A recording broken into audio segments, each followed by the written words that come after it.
என்னிடத்தில் பார சுமக்கிறவர்களே, பாவ பாரத்தை சுமக்கிறவர்களே, எல்லாரும் என்னிடத்தில் வாருங்கள்.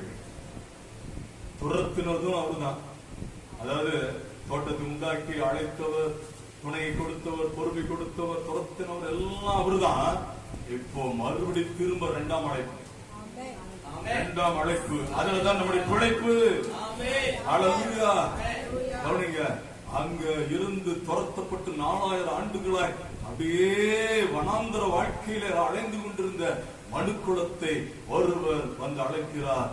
வருத்தப்பட்டு பார சுமக்கிறவர்களே, எல்லாரும் இப்ப எங்கிட்ட வாங்க, எங்கிட்ட வாங்க.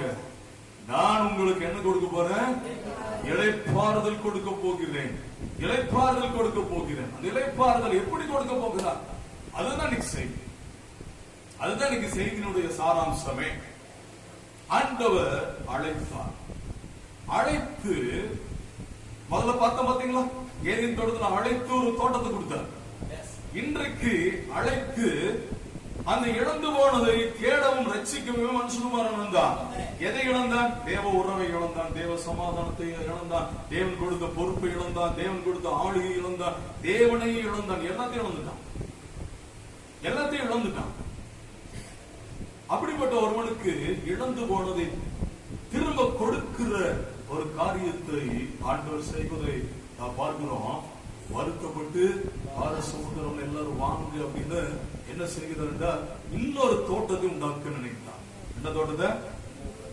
அந்த தோட்டத்தை உண்டாக்குவதற்கு அவர் என்ன செய்கிறார் என்றால், கெத்செமனே தோட்டத்துக்கு போகிறார். எங்க போகிறார்? கெத்செமனே தோட்டத்துக்கு போகிறார்.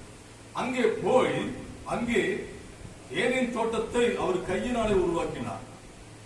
இப்போ என்ன வேத சத்தியத்தை பார்த்தீர்கள் என்றால், அப்போஸ்தலர் 20:28 உங்களை குறித்தும் தேவன் தமது சுய ரத்தத்தினாலே சம்பாதித்த சபையை குறித்தும், சபையை மேய்ப்பதற்கு உங்களை பரிசுத்த ஆவி கண்காணிக்க வைத்த சபையை குறித்து நீங்கள் எச்சரிக்கை, மந்தையை குறித்து எச்சரிக்கை. நல்லா கவனிங்க.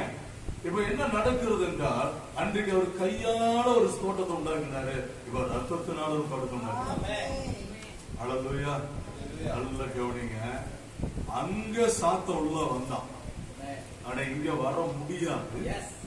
ஏன்னா இது ரத்தத்தில் உண்டாக்கப்பட்டது. என்ன நான் புரியுற மாதிரி நான் உங்களுக்கு சொல்ல விரும்புறேன்.